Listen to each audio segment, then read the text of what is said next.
Hello. हाँ hello. का ये धनिया कहनी है कि रउआ विदेशवा में रहम का। अरे तो जवन मजा विदेश में बा गाँव में कहाँ मिली है बाबू। अरे बाप सुनो। बोला। मिले कौन मजा तू बता दा विदेशवा में।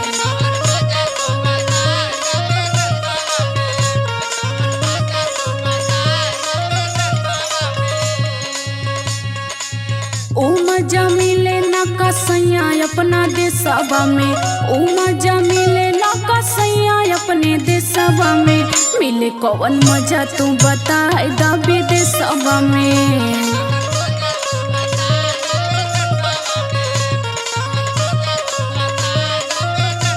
अरे सुना का घरे रहले से कोनो मतलब ना बा। हाँ आप बाहर में रह तो कुछ गांव का भी आदमी लोग नाम करी हैं। अच्छा सबके आशीर्वाद से खुश रह तो सब निमन लगी बाबू। अच्छा अच्छा। पढ़ लिख के रहनी बेरोजगार अपना देशवा में।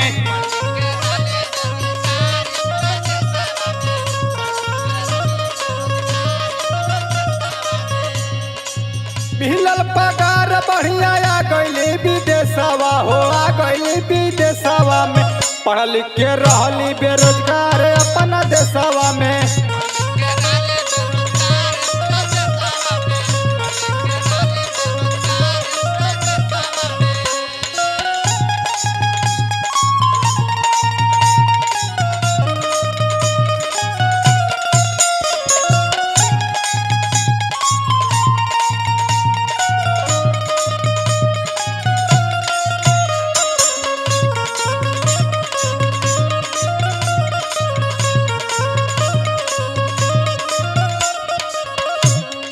हुनर हुनर लेके सैया हो गईला विदेशी।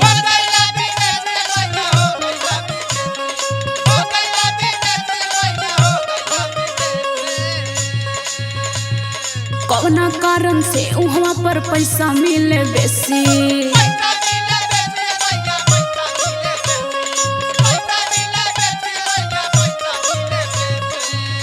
कौना कारण तू विदेशी हो गईला।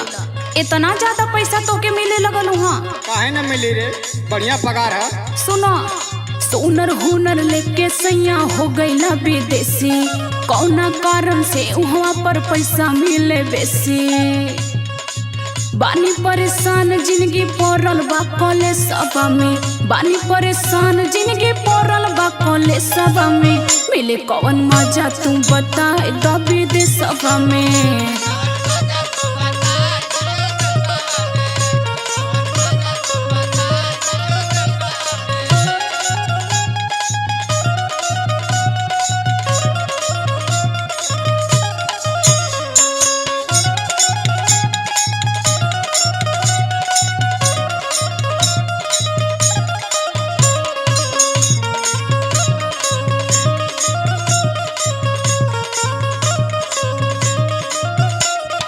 कोना में टैलेंट रोवेला केहू ना दर्द बुझे।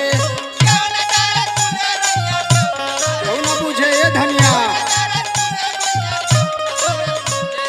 रुपया सोरस के आगे अब तनी का डर ना सूझे।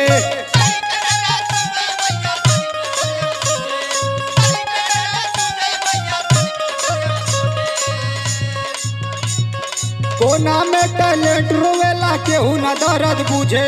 रुपया पैसा के आगे अब तनिक डर ना सूझे। क्वालिटी न पर के बैठल चोरावन के भेसावा हो। चोरावन के भेसावा हो। मिले पगार बढ़िया आ गईली विदेशवा में।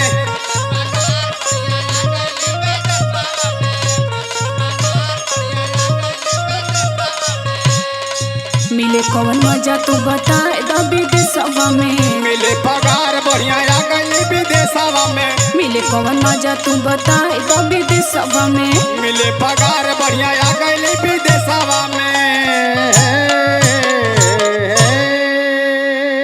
अरे तो कम से कम छुट्टिया में तो आ जाइल करा।